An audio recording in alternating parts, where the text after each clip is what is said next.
전세자금 대출 규제 6.27 대책. 안녕하세요. 오늘은 2025년 들어서 가장 뜨거운 이슈 중 하나인 전세자금 대출 규제에 대해 자세히 알아보겠습니다.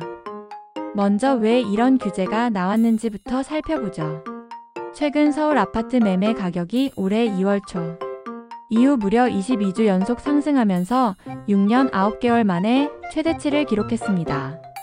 더 심각한 것은 올해 4월과 5월 2달 동안만 가계대출이 한 달에 5조 원에서 6조 원씩 급증했다는 점입니다.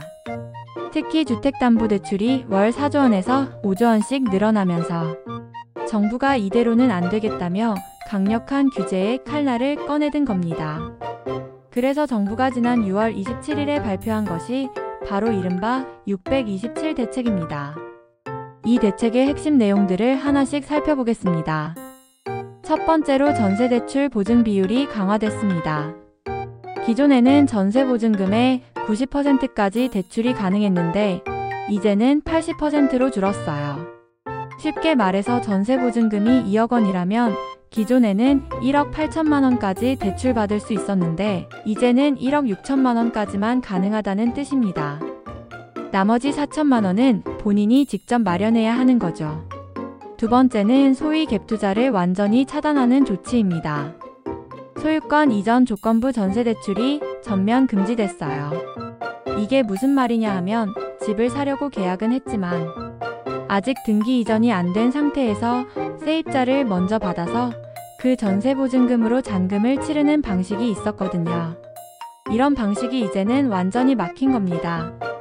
세 번째로 가장 큰 변화는 DSR 규제가 전세대출에도 적용된다는 점입니다. 올해 7월부터 전세대출도 이자만이 아니라 원리금 기준으로 소득 대비 상환 능력을 따집니다.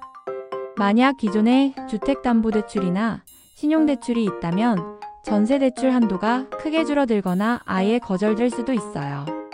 네 번째로는 서민들이 많이 이용하는 정책대출 한도도 축소됐습니다. 디딤돌대출이나 버팀목대출 같은 주택기금 대출의 최대 한도가 줄어들면서 한정된 재원을 더 효율적으로 활용하겠다는 방침입니다. 그렇다면 이런 규제들이 실제 시장에는 어떤 영향을 미치고 있을까요?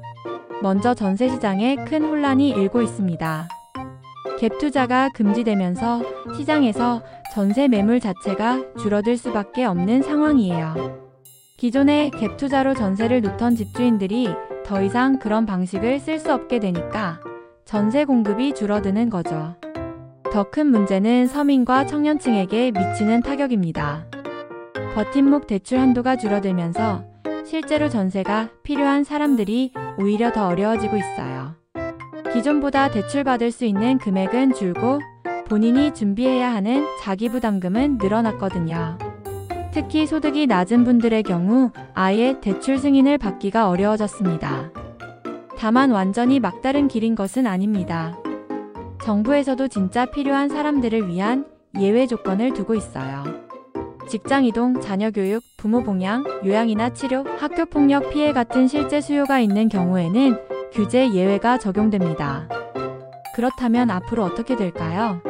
전문가들은 올해부터 시행되는 대출 규제 강화로 인해 주택 구매뿐만 아니라 전세자금 마련에도 상당한 어려움을 겪는 사람들이 늘어날 것으로 보고 있습니다. 특히 전세대출에 DSR이 적용되면 소득이 낮은 임차인들은 대출 한도가 크게 줄어들 가능성이 높다고 분석하고 있어요.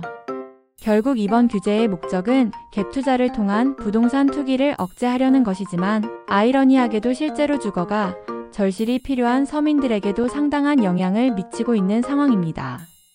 정부는 부동산 투기는 막으면서도 실수요자는 보호하겠다고 하지만 현실에서는 두 마리 토끼를 잡기가 쉽지 않아 보입니다.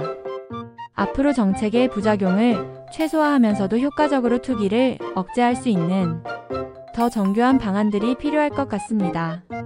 전세자금 대출을 계획하고 계신 분들은 이런 변화들을 미리 파악해서 충분한 준비를 하시기 바라고 정책 변화에 따른 추가 정보들은 계속해서 업데이트해 드리겠습니다.